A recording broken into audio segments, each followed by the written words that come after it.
Hi நண்பர்களே, எல்லாரும் எப்படி இருக்கீங்க? நல்லா இருக்கீங்களா? நம்முடைய இந்த சேனலில் நம்முடைய இந்த பல்வேறு விதமான கல்வி தொடர்பான தகவல்களை தரக்கூடிய இந்த சேனலில் நம்ம ஒரு வீடியோ ஆல்ரெடி வெளியிட்டிருந்தோம். என்னென்னா, நம்மிடம் இருக்கக்கூடிய பழைய சாதி சான்றிதழ், பழைய கம்யூனிட்டி சர்டிஃபிகேட் செல்லாதா, அவற்றை கண்டிப்பாக மாற்ற வேண்டுமா அப்படிங்கிற ஒரு வீடியோ. ஸோ இந்த வீடியோவை பார்த்த நிறைய நபர்கள் நம்மக்கிட்ட ஃபோன் பண்ணி என்ன கேட்குறாங்க அப்படின்னு சொன்னால், இந்த பழைய சான்றிதழ் தொடர்பாக நீங்கள் சொன்ன பல தகவல்கள் மாறுபட்டு இருக்கிறது. ஏன்னா நான் என்னுடைய மகனை கழிந்த முறை பள்ளிக்கு அல்லது கல்லூரிக்கு சேர்க்கைக்கு செல்லும்போது அவர்கள் என்னிடம் புதிய சாதி சான்றிதழ், அதாவது புகைப்படத்துடன் கூடிய சாதி சான்றிதழை கேட்டார்கள். அவற்றை கொண்டு வந்து சமர்ப்பிக்கும்படி கூறினார்கள். அப்படிங்கிற இந்த கேள்வி பல நபர்கள் நம்ம கிட்ட சந்தேகமாக வைத்தாங்க. ஸோ இந்த சந்தேகத்தை நிவர்த்தி பண்ணும் விதமாக நம்ம இந்த சாதி சான்றிதழ் கம்யூனிட்டி சர்டிஃபிகேட் தொடர்பான பல்வேறு தகவல்களை இந்த வீடியோவில் வழங்க இருக்கிறோம். ஸோ இந்த வீடியோவை ஸ்கிப் பண்ணாமல் முழுமையாக பாருங்கள். இந்த வீடியோவை பார்ப்பதோடு நம்முடைய சேனல் வளர்ச்சிக்கு உங்களுடைய சப்ஸ்கிரைப் என்னும் ஆதரவை தாருங்கள்.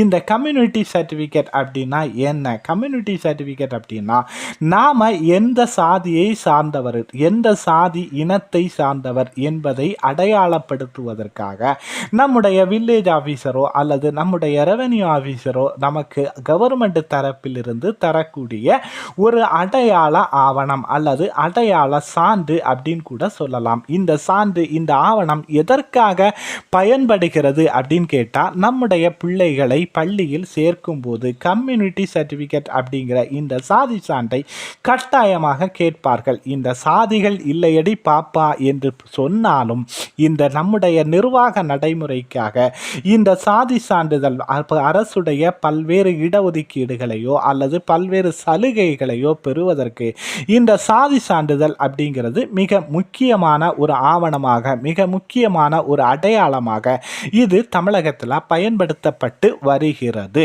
ஸோ இந்த சாதி சான்றிதழை பற்றி நம்ம விசாரித்த வரையில் இந்த சாதி சான்றிதழ் இப்போதைக்கு மேனுவல் வடிவில், அதாவது கையெழுத்து, கைகளால் எழுதி கொடுக்கிற நடைமுறை இப்போது கிடையாது. பெரும்பாலும் சாதி சான்றிதழ்கள் இணையவழி வாயிலாகத்தான் பெறப்படுகிறது. ஸோ இந்த இணையவழி வாயிலாக பெறப்படக்கூடிய லேட்டஸ்டாக வரக்கூடிய இந்த சாதி சான்றிதழ்கள் தான் எப்படி இருக்குது அப்படின்னு சொன்னால், புகைப்படம் ஒட்டியதாக அல்லது புகைப்படம் இணைக்கப்பட்ட சாதி சான்றிதழாக இருக்கிறது அப்படிங்கிறத முதன்மையாக நீங்கள் புரிந்து கொள்ளுங்க. ஸோ இதனால தான் இப்போதைக்கு தற்போது கேட்கக்கூடிய தற்போதைய பள்ளி கல்லூரிகளில் என்ன கேட்குறாங்க அப்படின்னு சொன்னால், இந்த புகைப்படம் ஒட்டிய சாதி சான்றிதழை தாருங்கள். ஏன்னா இந்த சாதி சான்றிதழ் அவர்களுடைய பல்வேறு நிர்வாக நடவடிக்கைகளுக்கு உபயோககரமாக இருக்கும் அப்படின்னு சொல்லி அந்த எண்ணத்தில் தான் அதை கேட்குறாங்களே தவிர, கவர்மெண்ட் இது தொடர்பாக இந்த சாதி சான்றிதழை உபயோகப்படுத்தக்கூடாது அல்லது புதிதாக அப்டேட் பண்ண இந்த சாதி சான்றிதழை தான் பயன்படுத்த வேண்டும் அப்படின்னு சொல்லி நமக்கு தெரிந்த அளவில் எந்த உத்தரவையும் கவர்மெண்ட் சார்பாக வெளியிடவில்லை. ஸோ அது போக இந்த சாதி சான்றிதழ் அப்படிங்கிறது மிக முக்கியமான ஆவணம். ஸோ இந்த சாதி சான்றிதழை பெறுவதற்கு பல்வேறு நபர்கள் பல்வேறு சந்தேகங்களை நம்மிடம் கேட்டுக்கொண்டே இருக்கிறாங்க. எங்களிடம் சாதி சான்றிதழ் இல்லை, எங்கள் மகனுக்கு இப்போது சாதி சான்றிதழ் கேட்குறாங்க, நாங்கள் என்ன பண்ணுறது அப்படின்னு சொல்லி கேட்குறாங்க. ஸோ அவங்க என்ன பண்ணணும்? உங்களிடம் சாதி சான்று இல்லை என்றால் உங்களுடைய மாற்று ஆவணம், மாற்று சான்று, அதாவது நீங்கள் பள்ளியில் படித்த அந்த டிசி, அதாவது மாற்று சான்றிதழை வைத்து அதை ஆதாரமாக வைத்து உங்களுடைய மகனுக்கு நீங்கள் மாற்று சான்றிதழ், ஜாதி சான்றிதழ் பெறலாம். ஸோ அது போக தந்தையின் சாதியைத்தான் குறிப்பிட வேண்டும் அப்படிங்கிறது கட்டாயமா அப்படின்னு அடுத்த கொஸ்டின் கேட்குறாங்க. தந்தையின் சாதி சான்றிதழ், தந்தையின் சாதியைத்தான் குறிப்பிட வேண்டும் அப்படிங்கிறது கட்டாயம் இல்லை.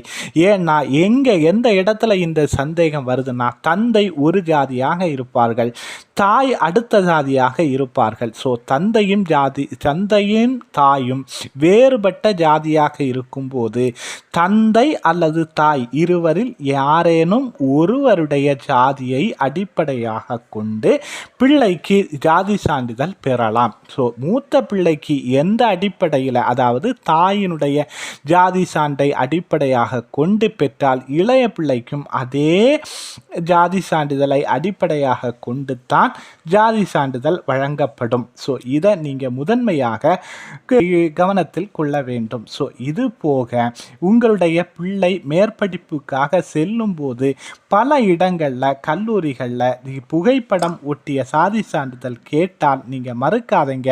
இதை எடுப்பதற்கு ரொம்ப அலைய வேண்டிய அவசியமும் கிடையாது. உங்களுடைய பழைய ஜாதி சான்றிதழ் அது கைகளால் எழுதப்பட்ட ஜாதி சான்றிதழாக இருந்தாலும் அதையே ஆதாரமாக கொண்டு புகைப்படம் ஒட்டிய சாதி சான்றிதழை பெறலாம். அதற்கு எந்த தடையும் இல்லை அப்படிங்கிறது நீங்கள் முதன்மையாக கருத்தில் கொள்ள வேண்டும். ஸோ இது போக இந்த சாதி சான்றிதழில் பல்வேறு மாற்றங்களை இப்போ செய்திருக்காங்க. உதாரணமாக நீங்கள் முஸ்லிம் என்கிற இந்த இனத்தை இந்த ஜாதியை சார்ந்தவர் என்றால் உங்கள் இதுக்கு முன்னால் எப்படி பண்ணியிருக்காங்க அப்படின்னு சொன்னால் பிசி முஸ்லிம் அப்படின்னு மட்டும்தான் இருக்கும். ஸோ இப்போதைக்கு என்ன அப்டேட் பண்ணியிருக்காங்கன்னா பிசிஎம் பேக்வேர்ட் கிளாஸ் முஸ்லிம் அப்படின்னு சொல்லி மாற்றியிருக்காங்க. அதே போல் பல்லர் என்பது தேவேந்திர குல வேளார் என்றும் மாற்றப்பட்டுள்ளது. ஸோ இதெல்லாம் நீங்கள் உங்களுடைய சாதி சான்றிதழ் பெறும்போது நீங்க கவனித்தல் கொள்ள வேண்டும். இது போக திருமணமான பெண்கள் என்ன பண்றாங்கன்னா தெரியாதனமா தங்களுடைய கணவர் பெயரை இணைத்து சாதி சான்றிதழ் பெறுகிறார்கள். ஸோ இவ்வாறு பெறக்கூடாது. உங்களுடைய தந்தை பெயரை இணைத்து தான் சாதி சான்றிதழ் இருக்க வேண்டும். டிஎன்பிசி போன்ற தேர்வுகள் எழுதும்போது உங்களுடைய தந்தை பெயரை இணைத்து சாதி சான்றிதழ் பெறுவது அவசியம் அப்படின்னு சொல்லிட்டு பல்வேறு நபர்கள் கருத்து தெரிவிக்கிறாங்க. ஸோ இதனால் இந்த சாதி சான்றிதழ் தொடர்பாக பல்வேறு சந்தேகங்களை, பல்வேறு அப்டேட்டுகளை, பல்வேறு கேள்விகளுக்கு விடை தரும் விதமாக இந்த வீடியோ அமைந்திருக்கும் அப்படின்னு சொல்லி நாம் நினைக்கிறோம். நம்முடைய சாதி சான்று தொடர்பான பழைய வீடியோ பார்க்காதவங்க கீழே டிஸ்கிரிப்ஷனில் அதனுடைய லிங்கை கொடுக்குறோம், பார்த்துக்குங்க. ஸோ இந்த வீடியோவை ஷேர் பண்ணுங்கள். மற்றவர்களுக்கும் இது ஒரு பயனுள்ள வீடியோவாக இருக்கும் அப்படின்னு சொல்லிட்டு நாம் நம்புகிறோம். இது போன்ற பல்வேறு தகவல்களை உடனுக்குடன் தெரிந்து கொள்ள நம்முடைய சேனலை சப்ஸ்கிரைப் பண்ண மறக்காதீங்க. பாய் பாய்.